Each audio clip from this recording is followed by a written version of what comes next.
Kasus COVID-19 di Kabupaten Serdang Bedagai terus meningkat mencapai 19 kasus positif. Sidang perkara korupsi mantan pimpinan Bank Sumut digelar secara daring di Pengadilan Negeri Medan.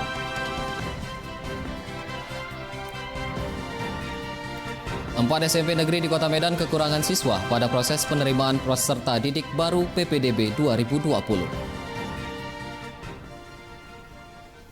Halo pemirsa, senang sekali kami dapat kembali hadir di hadapan Anda dalam program Wajah Sumut edisi Selasa 7 Juli 2020. Selain 3 berita utama tadi, kami juga telah menyiapkan informasi menarik lainnya selama 30 menit ke depan.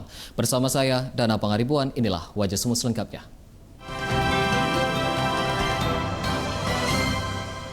Kasus COVID-19 di Sumatera Utara meningkat sebanyak 20 kasus menjadi 1.798 kasus positif. Sementara jumlah PDP sebanyak 267 pasien dan 1.530 orang dalam pemantauan. Gugus Tugas Percepatan Data tersebut dikonfirmasi Gugus Tugas Percepatan Penanganan COVID-19 Sumatera Utara per tanggal 6 Juli 2020 pukul 17 waktu Indonesia Barat. Jumlah kasus positif COVID-19 di Sumatera Utara meningkat sebanyak 20 kasus menjadi 1.798 kasus positif. Sedangkan PDP sebanyak 267 pasien dan 1.530 orang dalam pemantauan. Untuk penderita positif yang meninggal dunia berjumlah 108 orang, sedangkan yang sembuh terus meningkat kini berjumlah 484 orang. Gugus Tugas COVID-19 Sumatera Utara menghimbau warga agar disiplin dalam mematuhi protokol kesehatan di tengah meningkatnya produktivitas masyarakat selama pandemi COVID-19 berlangsung. Untuk mencapai produktivitas kembali, orang dalam pemantauan 1.530 orang, pasien dalam pengawasan 267 orang, positif 1.798 orang, sembuh 484 orang, meninggal 108. Kasus COVID-19 di Kabupaten Serdang Bedagai terus meningkat. Sebelumnya warga yang positif COVID-19 hanya 17 orang, namun kini mencapai 19 kasus positif. Penambahan 2 kasus positif ini dikonfirmasi pada tanggal 2 Juli lalu oleh tim gugus tugas COVID-19 Serdang Bedagai. Kedua penderita COVID-19 tersebut merupakan warga Kecamatan Tebing Syah Bandar dan warga Kecamatan Serampah. Keduanya dinyatakan positif melalui uji swab setelah menjalani pemeriksaan di 2 rumah sakit berbeda di Medan dengan gejala demam, batuk, dan flu. Dengan demikian, hingga saat ini jumlah warga Serdang Bedagai yang dinyatakan positif COVID-19 sebanyak 19 orang, dengan rincian 1 orang meninggal dunia, 14 orang dinyatakan sembuh, dan 4 lainnya masih menjalani perawatan. Jadi penambahan 2 kasus terkonfirmasi positif COVID-19 di Kabupaten Serdang Bedagai, seluruhnya ada 19 kasus. 14 kasus sudah sehat, 1 kasus meninggal dunia. Pemerintah Provinsi Sumatera Utara akan segera meluncurkan bantuan sosial tunai tahap 2 dengan anggaran 500 miliar rupiah pada pekan ini. BST tersebut nantinya akan dibagikan kepada warga miskin baru yang terimbas pandemi COVID-19. Hal tersebut dikonfirmasi oleh PLT Kepala Dinas Komunikasi dan Informasi Provinsi Sumatera Utara Irman Umar di kantor Badan Penelitian dan Pengembangan Provinsi Sumatera Utara pada Selasa pagi. Ia menyebut Pemprov Su menargetkan akan menyalurkan dana BST tahap 2 sebesar 500 miliar rupiah pada pekan ini. Nantinya dana BST tersebut akan disalurkan kepada pemerintah kabupaten kota untuk dibagikan kepada warga miskin baru yang terimbas pandemi COVID-19. Warga miskin baru yang dimaksudkan adalah warga yang di PHK dengan pendapatan di bawah 2 juta rupiah per bulan. Penyaluran BST tahap 2 difokuskan untuk perbaikan stimulus ekonomi meliputi sektor pertanian, peternakan, dan media. Sementara guna mengantisipasi amukan warga atas pembagian dana BST yang tidak merata. Pemprov Su menghimbau Pemkab dan Pemkot untuk teliti dan adil dalam mendata warga penerima dana BST. Saat ini kita masuk ke proses pelaksanaan tahap kedua sebesar 500. Berbeda dengan tahap pertama, barangkali aspek kesehatan yang di tahap pertama cukup signifikan dananya karena membangun sarana dan prasarana. Di tahap kedua ini lebih banyak ke aspek stimulus ekonomi. Pemirsa, tim gabungan dari pemerintah Kota Binjai bersama TNI Polri melakukan razia masker di kawasan Kota Binjai. Hal ini dilakukan guna menegakkan perwal wali kota terkait wajib masker bagi masyarakat saat beraktivitas di luar rumah. Razia masker dilakukan petugas gabungan dari Satpol PP, Dinas Perhubungan, TNI dan Polri di Jalan Hasanuddin, Kota Binjai. Satu persatu petugas gabungan memeriksa kendaraan yang melintas, baik kendaraan roda 2 maupun kendaraan roda 4. Untuk ketiga kalinya, razia dilakukan sebagai bentuk penegakan peraturan wali kota yang dikeluarkan pada bulan Mei lalu terkait wajib menggunakan masker saat berada di luar rumah. Dari razia yang dilakukan, masih ditemukan warga yang belum mematuhi aturan wajib menggunakan masker dan akan dilakukan pendataan.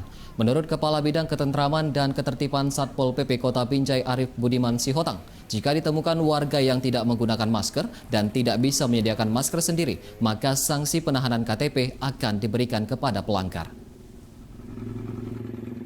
Hari ini kita melakukan razia yang ketiga, Pak. Untuk masyarakat Kota Binjai beraktivitas di luar rumah menggunakan masker.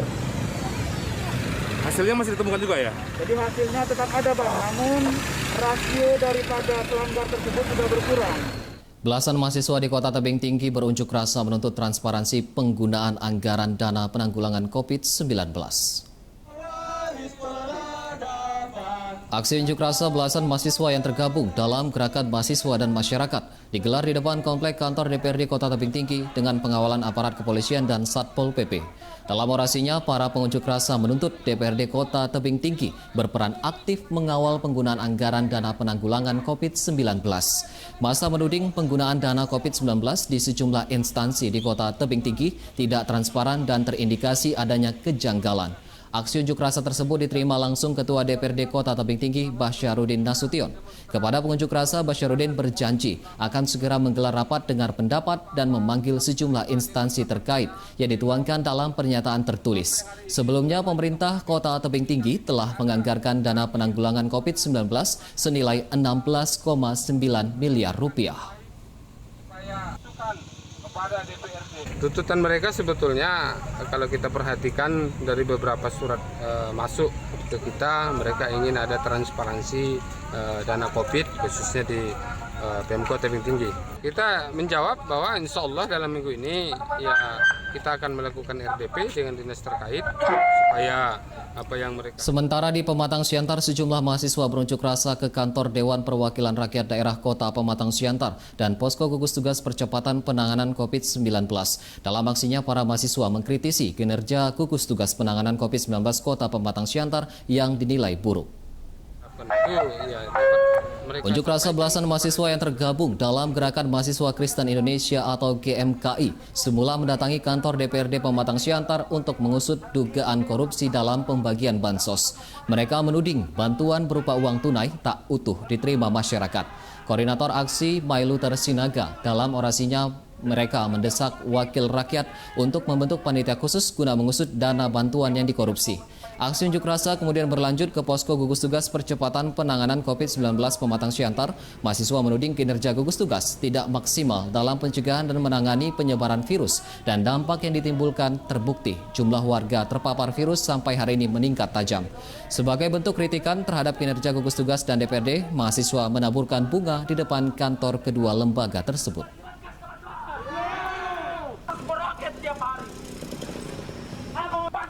Pemirsa, usai jeda akan hadir informasi mengenai sidang perkara korupsi mantan pimpinan Bank Sumut digelar secara daring di Pengadilan Negeri Medan. Tetaplah bersama kami.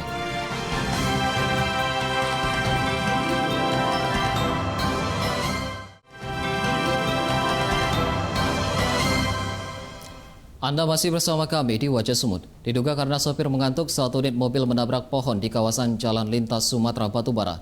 Tidak ada korban jiwa dalam insiden tersebut, namun arus lalu lintas sempat mengalami kemacetan. Kecelakaan bermula saat mobil bernomor polisi B1989KHJ melaju dari arah Medan menuju Kisaran. Sesampainya di lokasi kejadian di Desa Petatal, Kecamatan Datuk, Tanah Datar, Batubara, tiba-tiba mobil hilang kendali dan menabrak pohon yang berada di sisi kanan jalan.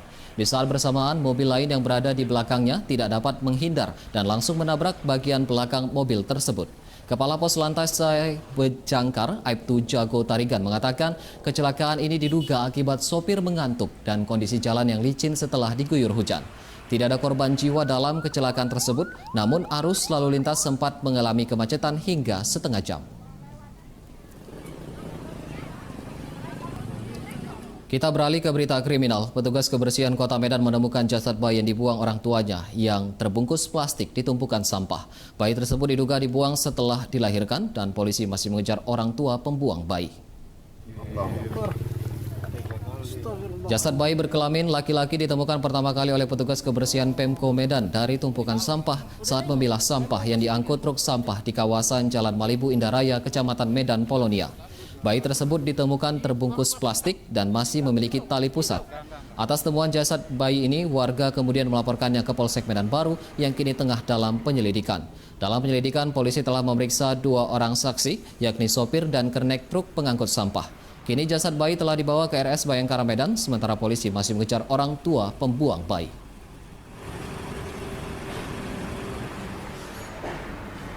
Seorang pemuda di Medan diamuk massa setelah gagal membawa kabur 1 unit sepeda motor yang terparkir di halaman rumah di kawasan Kecamatan Medan, Marelan. Pelaku bernama Rina Syafi'i, warga Tanjung Mulia, diamankan warga saat membawa kabur 1 unit sepeda motor di kawasan Kecamatan Medan, Marelan. Pelaku yang tertangkap sempat diamuk warga yang emosi karena aksi pencurian sepeda motor tersebut. Amukan massa dihentikan petugas kepolisian dan menyelamatkan serta membawa pelaku ke Polres Pelabuhan Belawan. Menurut korban, pelaku mencuri sepeda motor dengan cara mendorong kendaraan yang terparkir di halaman rumahnya.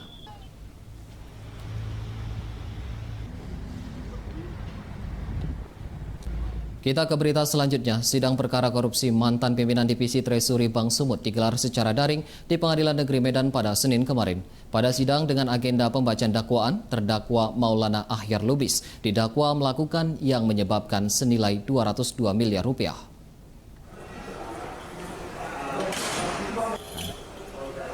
Sidang yang digelar di ruang Cakra Pengadilan Negeri Medan ini menyeret 2 terdakwa, Maulana Ahyar Lubis selaku pimpinan Divisi Treasury Bank Sumut dan Andri Irfandi selaku Direktur Capital Market MNC Sekuritas.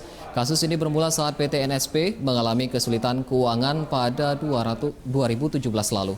PT SNP kemudian melakukan penjualan surat berharga berupa Medium Term Notes atau MTN. Pada 2017 bekerjasama membuat dokumen dengan pihak MNC Sekuritas. Kemudian dana PT Bank Sumut melalui terdakwa Maulana Ahyar Lubis digunakan untuk investasi dengan cara membeli surat berharga yang diterbitkan oleh PT NSP tersebut.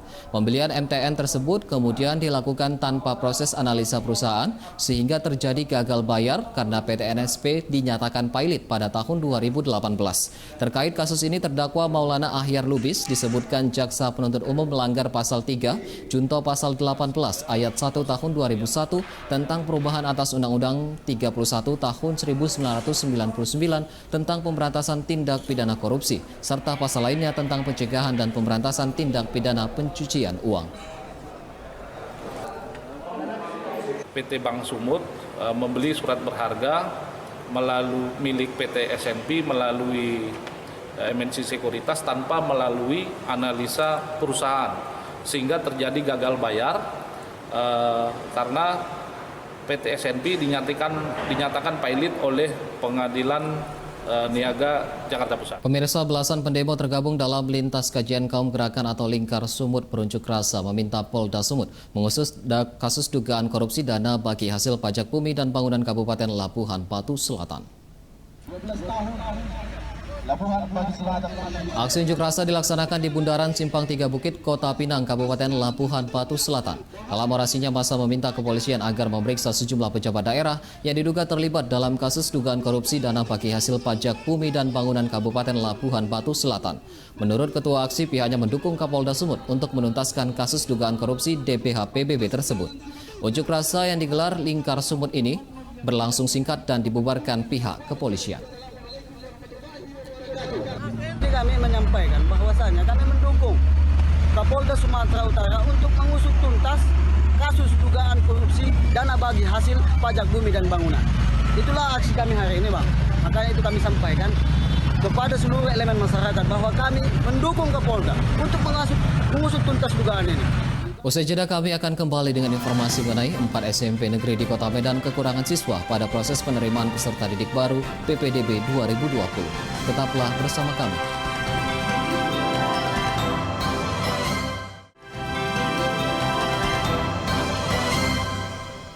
Kembali lagi di Wajah Sumut. Pasca pengumuman PPDB online untuk tingkat sekolah menengah pertama, 4 SMP negeri di Kota Medan terdata kekurangan siswa.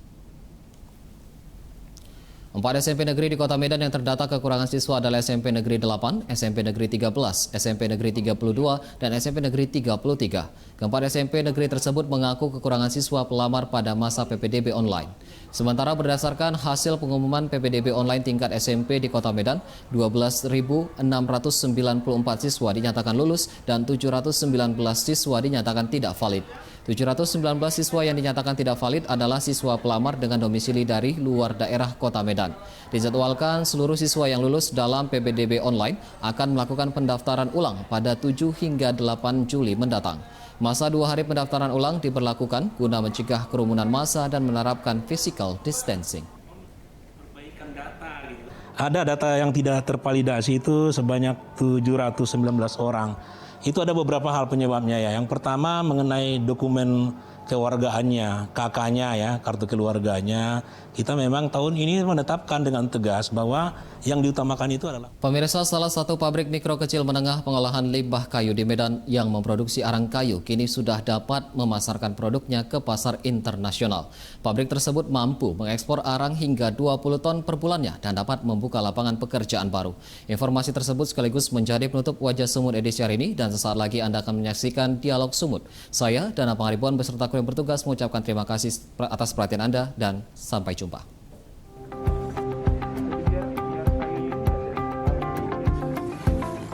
Beginilah pabrik mikro kecil menengah binaan PT Kim Medan di Kecamatan Medan Deli, Medan.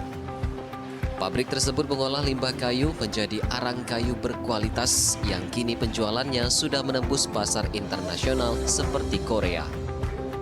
Limbah kayu diolah menjadi briket dan karbon aktif menggunakan tungku pembakaran guna mengurangi polusi di udara. Hasil produksi arang ini dinilai sangat baik, di mana saat digunakan untuk memasak, arang tidak mengeluarkan api dan bertahan cukup lama. Direktur Utama PT Kawasan Industri Modern Trisilo Ari mengatakan, sejak tahun 2013, pihaknya telah membina 156 usaha kecil menengah, di mana pabrik pengolahan limbah kayu ini mampu melakukan ekspor sebanyak 20 ton arang setiap bulannya. Beliau ini mampu melakukan ekspor untuk sarkwal yang berasal dari limbah kayu. Ini fasilitasnya ada di sini, dan minimal itu 1 kontainer 40 feet sudah berangkat ke Korea secara rutin, dan kemudian sebenarnya permintaannya sampai dengan 20 ton ya, 20 ton 20 kontainer malah ya, 20 kontainer 40 feet 1 bulan. Ini bisa menjadi suatu bisnis yang besar. Di tengah sulitnya ekonomi akibat pandemi COVID-19, hadirnya pabrik pengolahan limbah kayu ini mampu membuka lapangan pekerjaan bagi masyarakat sehingga dapat mengurangi angka pengangguran. Dari Medan, Sumatera Utara, Koko Hendrawan, Metro TV.